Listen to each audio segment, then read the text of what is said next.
बच्चों, आज हम कक्षा 7 की गणित पाठ्यपुस्तक के पाठ 7 जिसका नाम है त्रिभुजों की सर्वांग क्षमता का अध्ययन कर रहे थे।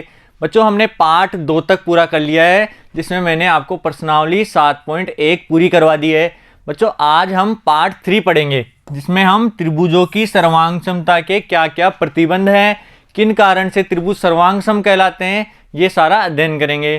ठीक है बच्चों, आइए देखो। पहला है एस सर्वांग क्षमता प्रतिबंध। इस एस से क्या मतलब है? एस यानी होता है त्रिभुज की एक साइड। एस का मतलब साइड। तो एस को एक नाम देते हैं, इसे बुझा प्रतिबंध भी कहते हैं। इसके अंदर क्या होता है देखो, एक त्रिभुज की तीनों भुजाएं, त्रिभुज में 3 भुजाएं होती है, तो एक त्रिभुज की तीनों भुजाएं क्रमशः किसी दूसरे त्रिभुज की संगत भुजाओं के बराबर हो। मतलब अगर एक त्रिभुज की 3 भुजाएं दी हुई है, वो दूसरे त्रिभुज की संगत भुजाओं के बराबर हो। मैंने संगत कोण, संगत शीर्ष और संगत भुजाएं बताई थी। तो एक त्रिभुज की 3 भुजाएं दूसरे त्रिभुज की तीनों भुजाओं के बराबर होगी, तो दोनों त्रिभुज सर्वांगसम कहलाते हैं। किस प्रतिबंध के कारण? एस प्रतिबंध से, या बुझा प्रतिबंध से दोनों त्रिभुज सर्वांगसम कहलाएंगे। देखो बच्चों, यहाँ 2 त्रिभुज दिए हुए हैं, एक है त्रिभुज ए बी सी और एक है पी क्यू आर। अब बच्चों, त्रिभुज देखने में तो अलग अलग लग रहे हैं, पर देखो यहाँ ए बी भुजा कितनी है? 3.5 सेंटीमीटर। अब इधर देखो पी आर भुजा कितनी है? 3.5 सेंटीमीटर। दोनों भुजाएं बराबर है। आगे देखो बी सी भुजा कितनी है? 7.1 और पी क्यू भुजा कितनी है? 7.1। ठीक है, आगे तीसरी देखो ए सी भुजा कितनी है? 5 और आर क्यू भुजा कितनी है? 5। तो हम लिख सकते हैं कि ए बी बराबर है, ए बी किसके? पी आर के, और कितनी है? 3.5 सेंटीमीटर।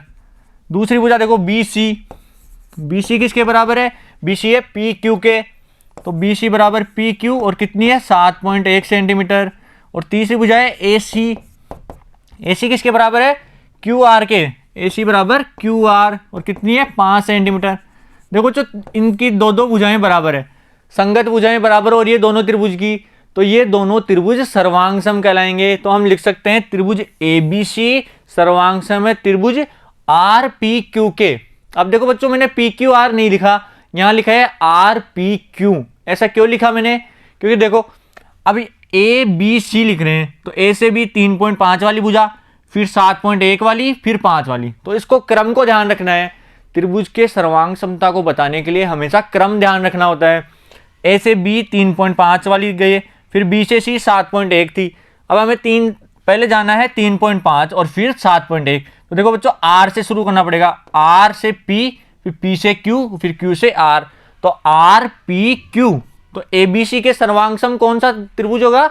आर पी क्यू, जहां ए आर के साथ है, बी पी के साथ और सी क्यू के साथ संगत कोण में है, संगत भुजाओं में है और संगत शीर्षों में है। ठीक है बच्चों, 2 त्रिभुज की भुजाएं अगर बराबर है तो वह बुझा प्रतिबंध से सर्वांगसम होंगे, याद रखना है हमेशा।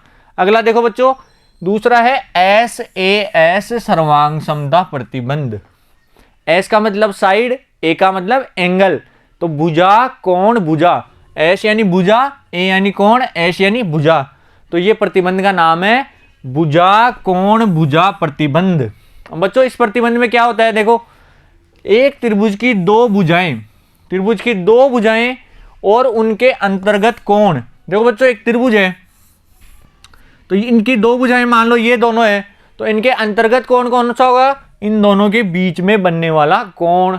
ठीक है बच्चों, अंतर्गत कोण समझ में आया? तो एक त्रिभुज की 2 भुजाएं और उनके अंतर्गत कोण, दूसरे त्रिभुज की संगत 2 भुजाएं, दूसरे त्रिभुज की भी संगत होनी चाहिए, दोनों बराबर होनी चाहिए और उनके अंतर्गत कोण के बराबर हो।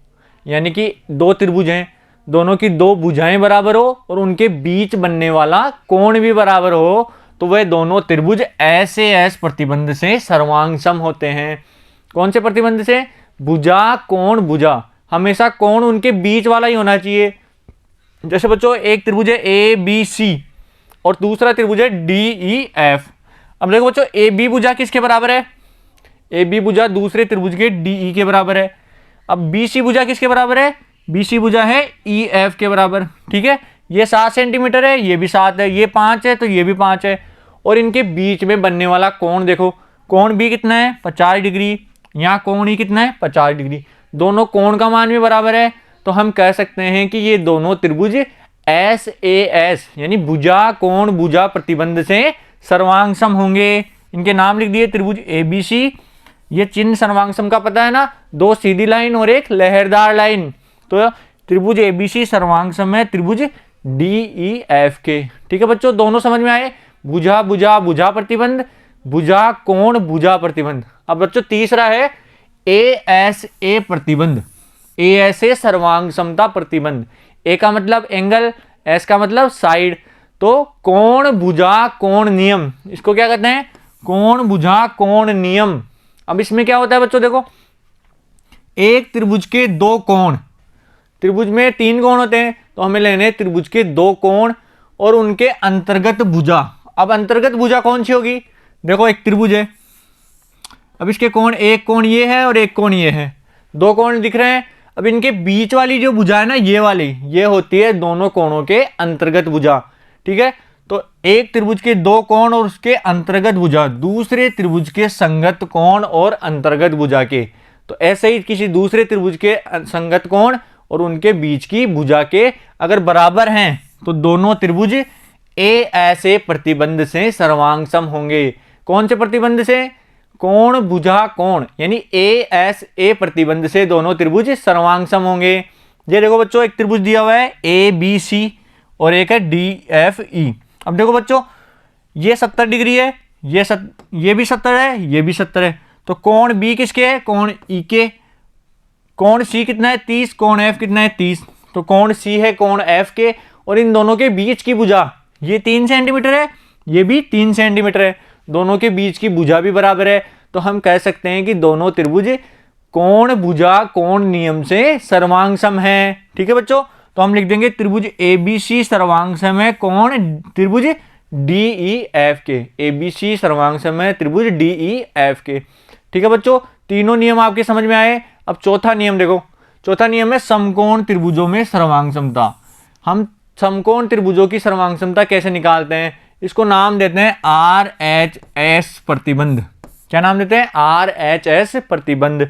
इसमें क्या होता है, यदि किसी समकोण त्रिभुज का कर्ण, समकोण त्रिभुज में एक कर्ण होता है, एक आधार और एक लंब, तो समकोण त्रिभुज का कर्ण और एक भुजा, तो और कर्ण के अलावा कोई सी भी भुजा हो सकती है, किसी दूसरे समकोण त्रिभुज के कर्ण और एक भुजा के बराबर हो।